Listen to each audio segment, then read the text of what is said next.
Welcome to the English learning community. Hey everyone, and welcome back to another exciting episode.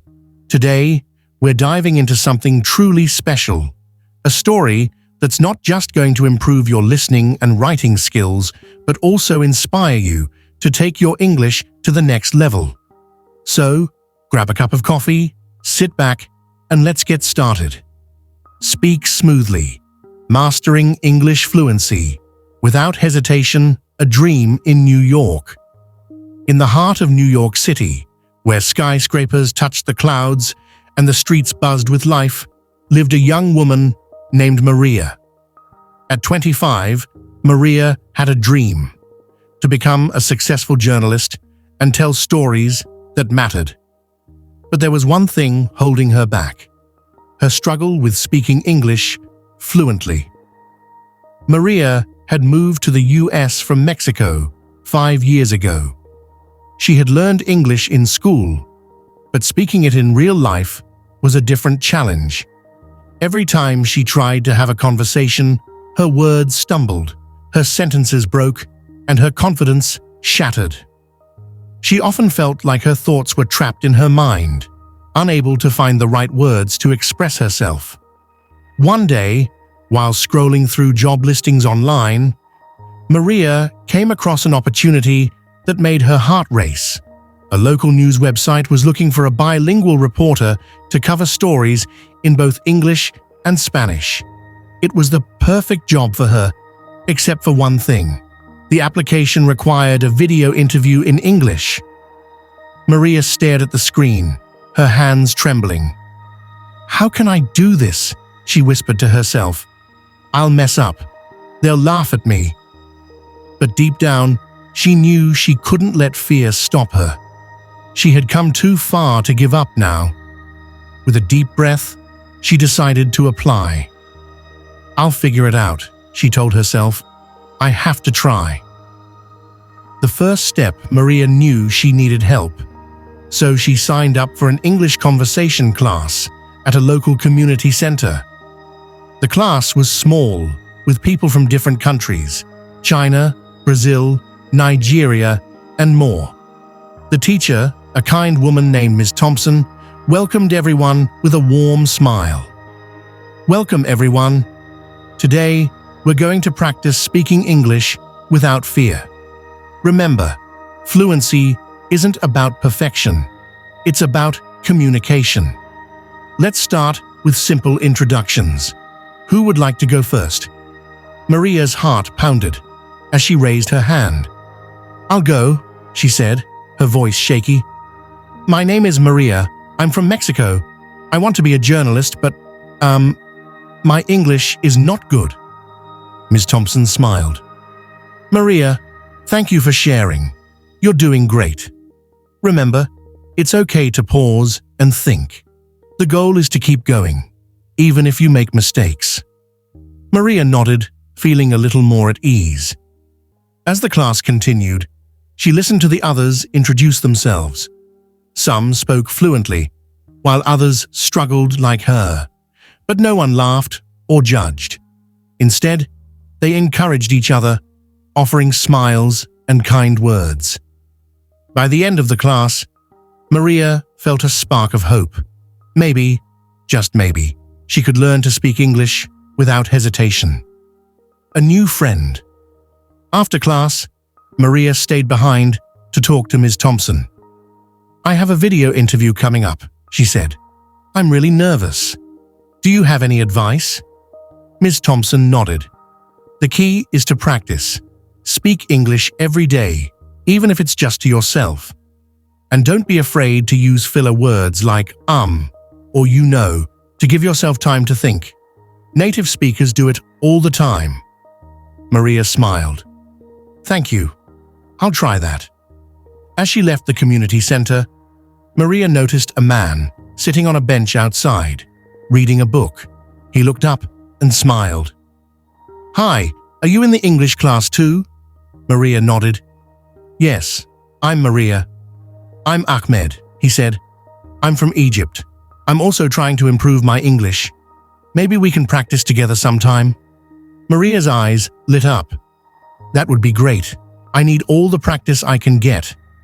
From that day on, Maria and Ahmed became practice partners. They met at the park, at coffee shops, and even on video calls. They talked about their lives, their dreams, and their struggles with English.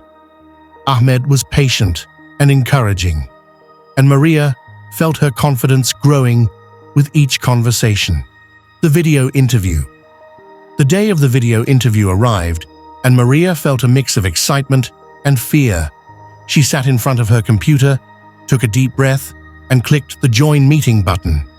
The interviewer, a woman named Sarah, appeared on the screen. Hi, Maria. Thanks for joining us. Let's start with a simple question. Why do you want to work with us? Maria hesitated for a moment, then began. I want to work with you because, I love telling stories. I want to share stories that matter, stories that can, make a difference. Sarah smiled. That's a great answer. Can you tell me about a time when you faced a challenge and how you overcame it? Maria thought about her journey, moving to a new country, learning a new language, and facing her fears. When I first came to the US, I was, very shy. I didn't speak much English, but I joined a class and made friends who helped me practice. Now, I'm here, talking to you. I think, challenges make us stronger. Sarah nodded. That's a wonderful story, Maria. Thank you for sharing. By the end of the interview, Maria felt a sense of accomplishment. She hadn't been perfect, but she had spoken from the heart. And that was enough. This is the first part of Maria's story. Let me know when you're ready for the next part, where I'll continue with her journey of mastering English fluency and achieving her dreams. A surprise opportunity. A few days after the interview, Maria received an email from the news website. Her heart raced as she opened it. Dear Maria, we were impressed by your passion and determination. We'd like to offer you a trial period as a junior reporter. Welcome to the team. Maria couldn't believe her eyes. She had done it. She had landed the job. She immediately called Ahmed to share the news. Ahmed, I got the job. I'm going to be a reporter. Ahmed cheered. That's amazing, Maria. I knew you could do it. You've worked so hard. Maria felt a surge of gratitude. Thank you for helping me, Ahmed. I couldn't have done it without you. The first assignment. Maria's first assignment was to cover a local community event, a cultural festival celebrating diversity in New York. She was excited, but nervous. This was her chance to prove herself, but it also meant interviewing people in English. At the festival, Maria approached a woman selling handmade jewelry. Hi, my name is Maria. I'm a reporter. Can I ask you a few questions? The woman smiled. Of course. What would you like to know? Maria took a deep breath. What does this festival mean to you? The woman's eyes lit up. This festival is about celebrating our differences and finding common ground. It's a reminder that we're all connected. Maria nodded, jotting down notes. She felt a sense of pride as she conducted her first interview. It wasn't perfect. She stumbled over a few words, but she kept going, just like Ms. Thompson had taught her. A funny moment. As Maria continued to cover the festival, she noticed a group of children performing a traditional dance. She approached their teacher to ask about the performance. Hi, can you tell me about this dance? The teacher smiled. This is a traditional folk dance from India. The children have been practicing for weeks. Maria nodded, trying to remember the details. But when she wrote her article later, she accidentally called it a folk dance from Indiana instead of India. When her editor pointed out the mistake, Maria's face turned red. Oh no! I can't believe I did that. Her editor laughed. Don't worry, Maria, it happens to everyone. Just double-check your facts next time. Maria smiled, relieved. She realized that mistakes were part of the learning process, and it was okay to laugh at herself. A heartwarming connection. One evening, Maria received a message from a reader. Dear Maria, I read your article about the cultural festival, and it reminded me of my own journey as an immigrant. Thank you for sharing these stories. They matter. Maria felt tears in her eyes. This was why she had become a journalist, to tell stories that touched people's hearts. She replied, Thank you for your kind words. Your story matters too. A big break. Maria's hard work and dedication didn't go unnoticed. One day, her editor called her into the office. Maria, we've been really impressed with your work. We'd like you to cover a bigger story, a feature on immigrant entrepreneurs in New York. It's a chance to highlight their struggles and successes. Are you up for it? Maria's heart raced. This was her chance to tell meaningful stories on a larger scale. Yes, I'd love to, she said, trying to hide her excitement. Her editor smiled. Great. You'll have a week to prepare. Let me know if you need any help. Maria left the office, feeling a mix of excitement and nervousness. This was her big break, but it also meant stepping out of her comfort zone. She knew she had to give it her all. The first interview. Maria's first interview was with a man named Carlos, who had moved to the US from Colombia and started a successful coffee shop. As she set up her recorder, Carlos smiled warmly. Thank you for coming, Maria. I'm happy to share my story. Maria began with a simple question. Carlos, what inspired you to start your coffee shop? Carlos leaned back, his eyes lighting up. Back in Colombia, my family owned a small coffee farm. When I came to the US, I missed the taste of home. So I decided to bring a piece of Colombia to New York. Maria nodded, jotting down notes. That's amazing. What challenges did you face when you started? Carlos sighed. Many challenges. Language was a big one. I didn't speak much English when I arrived. Zrania, so it was hard to communicate with customers and suppliers, but I kept learning, little by little, and now, here we are. Maria felt a connection with Carlos. His story reminded her of her own journey. Thank you for sharing, Carlos. Your story is inspiring. A funny mix-up. As Maria continued her interviews, she encountered a few funny moments. One day, she was interviewing a woman named May from China who had started a popular bakery. Maria asked, "What's your favorite thing about running a bakery?" May smiled. "I love seeing people enjoy my pastries. It makes me happy." Maria nodded, trying to think of her next question. But instead of asking, "What's your most popular pastry?" she accidentally said, "What's your most popular pasta?" May burst out laughing. "Pasta? I think you mean pastry." Maria's face turned red, but she laughed too. "Oh no, I'm so sorry. My brain must be tired." May waved her hand. "Don't worry, it happens to everyone. My most popular pastry is the red bean bun, by the way."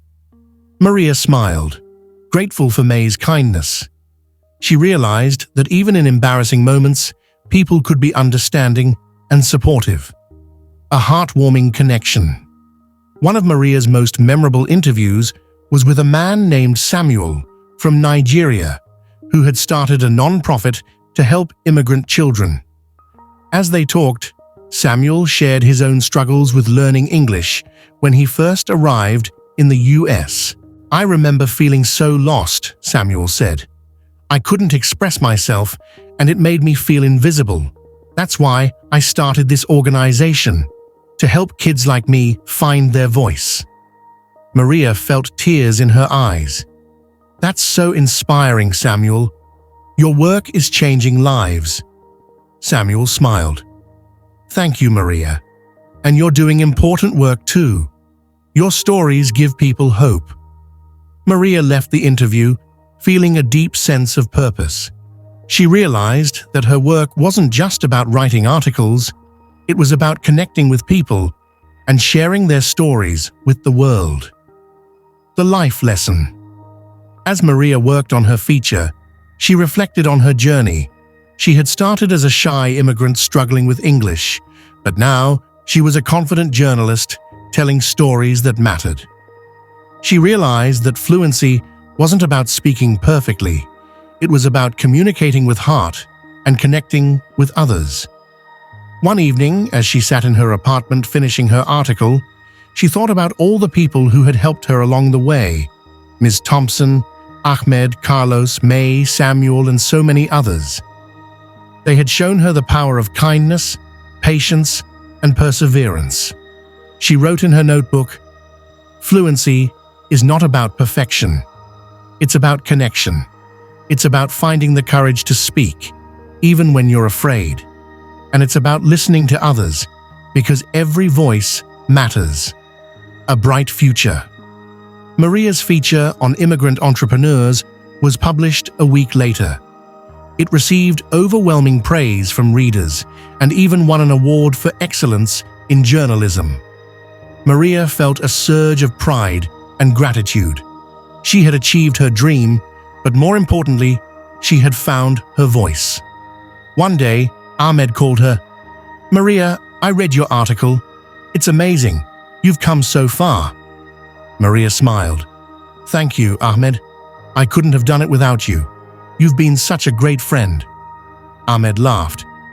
"Well, I guess it's my turn to ask for help. I have a job interview next week, and I'm nervous. Can you give me some tips?" Maria's eyes lit up.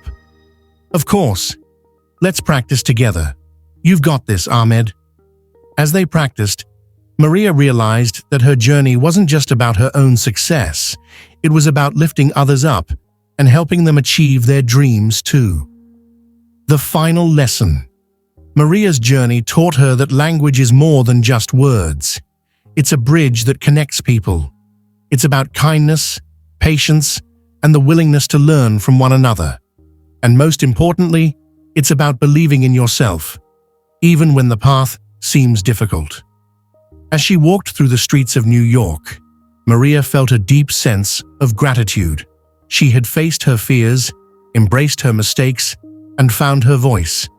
And with that, she knew she was ready for whatever came next.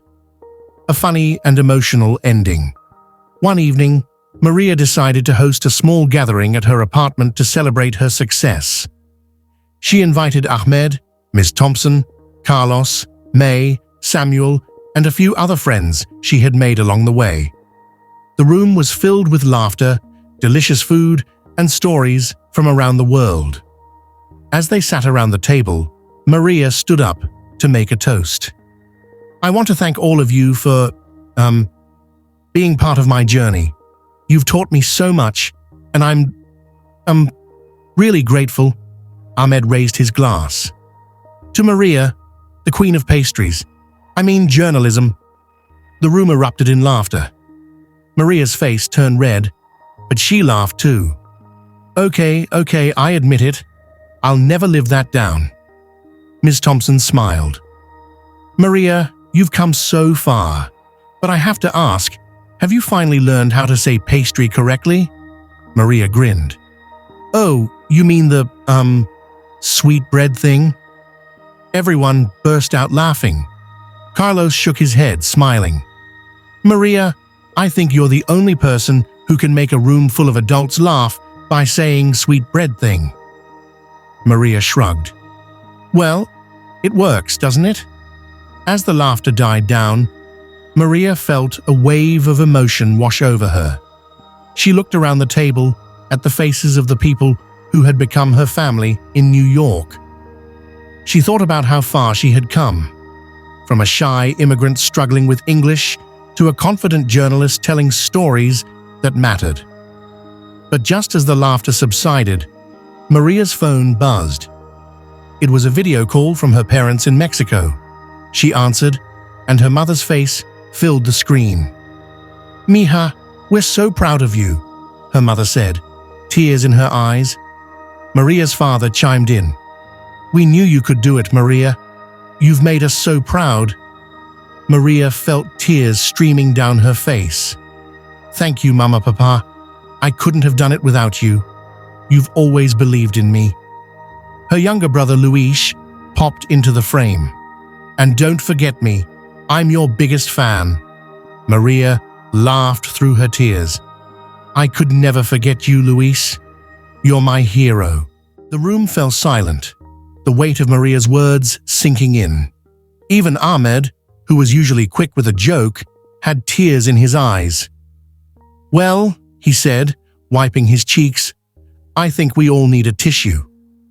Maria laughed, the sound mingling with the sniffles around the table.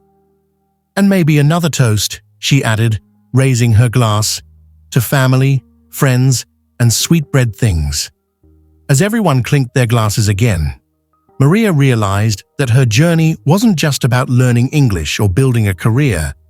It was about finding love, laughter, and connection in the most unexpected places.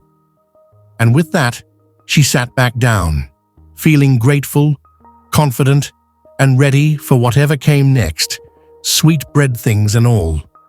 If you enjoyed today's story and found it helpful, don't forget to hit that subscribe button and turn on the notification bell so you never miss an episode.